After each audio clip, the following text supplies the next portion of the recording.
ओम साईं राम। साईं सवेरा में सभी साईं भक्तों को मेरा प्रणाम। बाबा कह रहे हैं कि मेरे बच्चे, जैसे भोर होते ही रात्रि का आवरण दूर हो जाता है, वैसे ही जब हमारे जीवन में हमारे गुरु आ जाते हैं और वह ज्ञान का दीपक जला देते हैं, तो अज्ञानता रूपी अंधकार जो होता है उसका नाश हो जाता है और हम रोशनी की तरफ आगे बढ़ते जाते हैं। जो अज्ञान हमें भयभीत और चिंताग्रस्त बनाता है, हमारे अंदर मोह उत्पन्न करता है, वह गुरु के कर स्पर्श के द्वारा ही क्षण भर में समाप्त हो जाता है। हमारी सारी चिंताएं, सारे भय, सारी अज्ञानता समाप्त होकर हम जिस शांति का अनुभव करते हैं वह गुरु की ही महानता है, जो वह हमें इस प्रकार का अनुभव देते हैं। हे मेरे साईनाथ, आपने मुझे थामा उन अंधियारों में जब मैं भटक रहा था, स्वयं को अकेला पा रहा था, कोई नहीं था जिससे मैं अपनी वह परेशानी बता सकूं। जब प्यार के अभाव में, जहाँ लोगों ने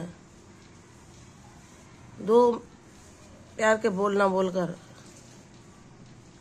सिर्फ एक ऐसे व्यक्ति के रूप में मुझे परिभाषित किया जो उनके लिए सेवाओं के लिए तो सदैव तत्पर रहे और उसका कोई मूल्य नहीं। और जिस बच्चे का बचपन प्यार से भरपूर रहा हो और उसे ऐसी परिस्थितियां मिलें जहां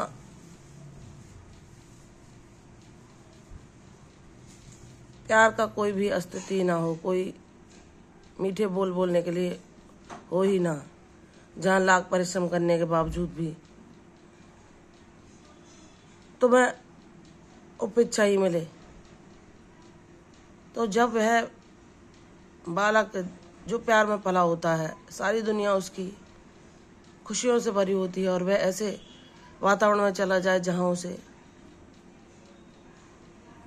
सिर्फ एक सेवक के रूप में ही देखा जाए और उससे भरपूर काम लिया जाए और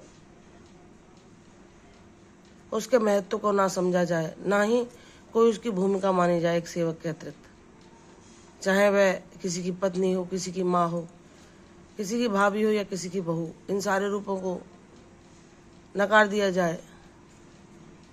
कोई इसका किसी के साथ कोई भी रिश्ता हो लेकिन उनको ना स्वीकारा जाए, सिर्फ एक सेविका की भांति ही उससे काम लिया जाए। तो कोई व्यक्ति या कोई महिला जब इस प्रकार का वातावरण सहन करती है, तो जो भावात्मक रूप से कमजोर होते हैं या कोमल हृदय के होते हैं, उन पर इसका यह प्रभाव पड़ता है कि वह समाज से दूर हो जाते हैं।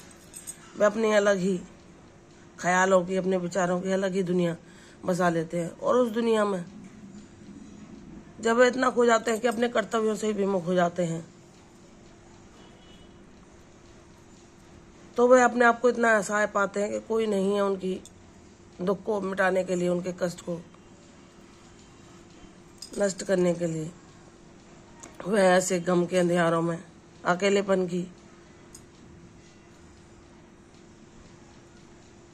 गलियों में ऐसे खो जाते हैं जहां उनका कोई अपना होता ही नहीं, और यह भटका उनके लिए बहुत कष्टकारी होता है। लेकिन मेरे बाबा जिसके गुरु होते हैं और बचपन में ही जो उन्हें गुरु के रूप में थाम ले, तो उसके जीवन में चाहे कितनी भी परिस्थितियां क्यों ना आए, बाबा उसे कभी नहीं छोड़ते। भले ही वह बाबा को ना पुकारे और बाबा को ना ध्यान करे और वह उसके गुरु हैं, तो वह उन परिस्थितियों में भी उसे अकेला ना छोड़कर उसकी सहायता करते हैं, उसे ज्ञान दिखाते हैं, उसका हाथ थामे रहते हैं। जब वह घबराता है तो उसे शांति प्रदान करते हैं और धीरे धीरे उसे अपनी ओर आकर्षित करके अपनी लीलाओं का अनुभव कराते हैं और उसके सारे कष्टों का अंत करके उसे सुख और शांति प्रदान करते हैं।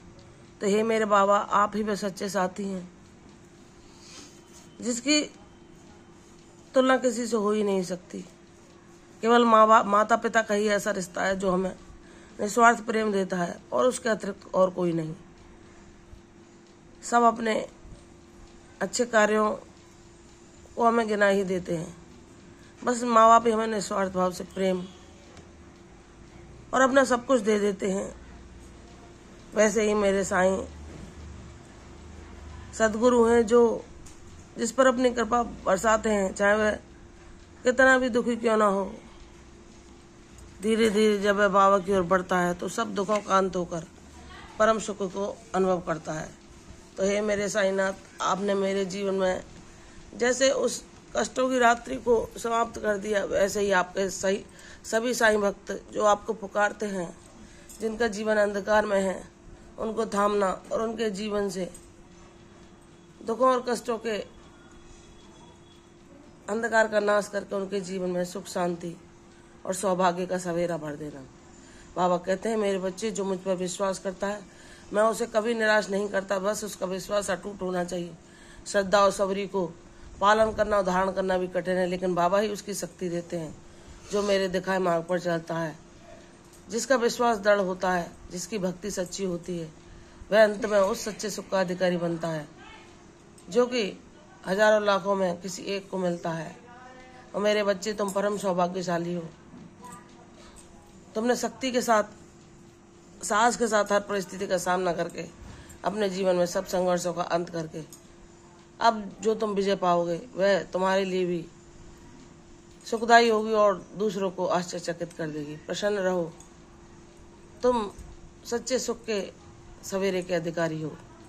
तुम्हारे जीवन में वह सुख रूपी सवेरा शीघ्र ही उदित होगा। बाबा पर विश्वास करो, तुम्हारी जीत अद्भुत होगी।